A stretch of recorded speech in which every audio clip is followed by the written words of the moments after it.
An ever-present impediment to peace in the Middle East is the conflict over who has the right to the land now called Israel, and especially Jerusalem.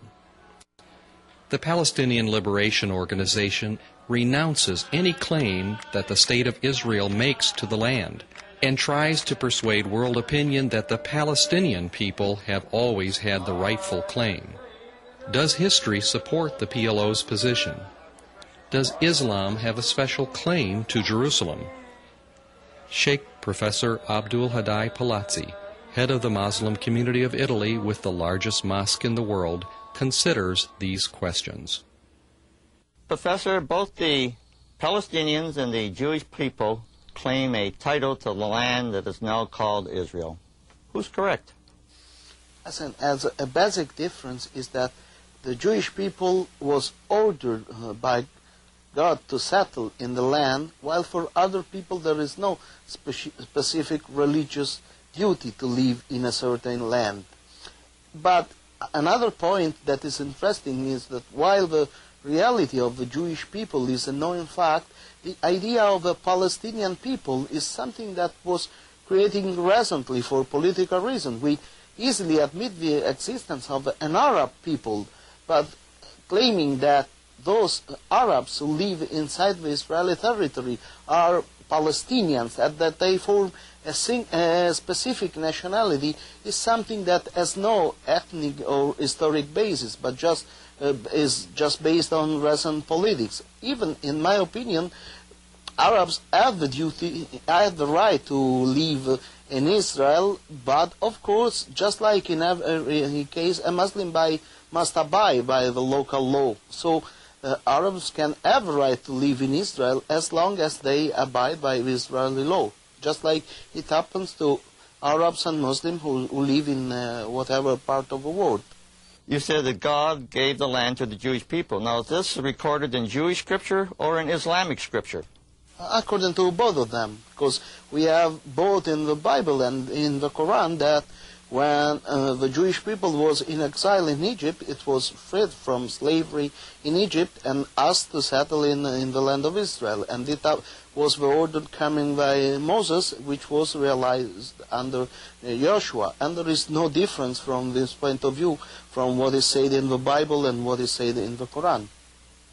Chairman Arafat and a number of Islamic clerics, and you're an Islamic cleric, say that there is no historic evidence of the Jewish temple being in the area of the Temple Mount.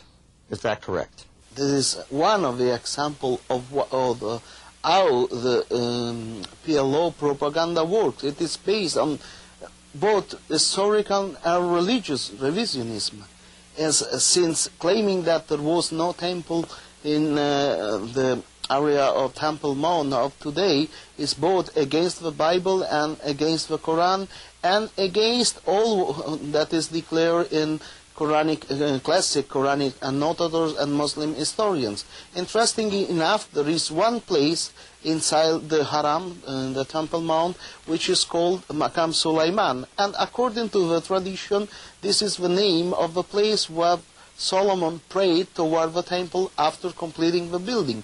We have in the commentary of Imam Tabari, which is a classic commentary of the Quran, an explanation according to which Imam Tabari quotes from the Prophet Muhammad explaining that the temple of Solomon was built exactly in the same area where the two mosques of Al-Aqsa and the Dome of the Rock stand today, and that this temple was destroyed and rebuilt twice.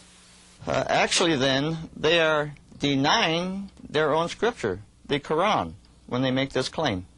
Of course, to support their Palestinian ideology, what they claim that the Mosque of Al-Aqsa is a national Palestinian sanctuary, as they say, they need to revise both the history of Islam and the basic sources of Islam. This is because it is clearly declared in Islamic sources that the sanctity of the place depends on the fact that the Prophet Muhammad ascended to heaven from the same place that was the direction of prayers of the Prophet of the children of Israel who were before him. How can the Palestinians agree to Jewish sovereignty, Israeli sovereignty over the city of Jerusalem and the Temple Mount in view of the fact that there are 2 Islamic mosques on the Temple Mount? A basic fact is that the sanctity of those mosques in the Quran started with the ascension to heaven of the Prophet Muhammad, which happened in a time when Jerusalem was under a Byzantine administration. And in that time, Jerusalem was a Christian city administrated by a bishop, was not under a Muslim sovereignty. And there exist many other mosques, and new mosques are built in Europe, in the United States, that are part of the territory of the states. And this creates no problems, because when the government recognizes the basic right of a Muslim, when the government grants and protects their religious freedom, a mosque can work and perform all its functions for the community independently from the government, which is exercise sovereignty over the territory where the mosque is located. All right, the bottom line, what you're saying then, is that there is really no such thing as a Palestinian people. I say that there is an Arab people, and this Arab people lives in many different geographic areas. And in that case, for political reason, Palestine was originally the name of a geographic area, which includes both West Palestine, that is today Israel, and East Palestine, that is today Jordan. But out of political consideration, it was introduced the idea of calling Western Palestinians as Palestinian and Eastern Palestinian as Jordans. But originally, the word was intended from a geographic point of view as everyone who lives in Palestine. So a Jew who lives in Israel is Palestinian, an Arab who lives in Israel is Palestinian, and an Arab who lives in Jordan is Palestinian too. But today, because of political consideration, there was this creation of the idea of a Palestinian national identity, which is something completely artificial, to the point that those who are considered Palestinian depend on the sovereignty of Israel. The inhabitants of Gaza were considered Egyptian before 1967. The inhabitants of West Bank were considered Jordans before 1967.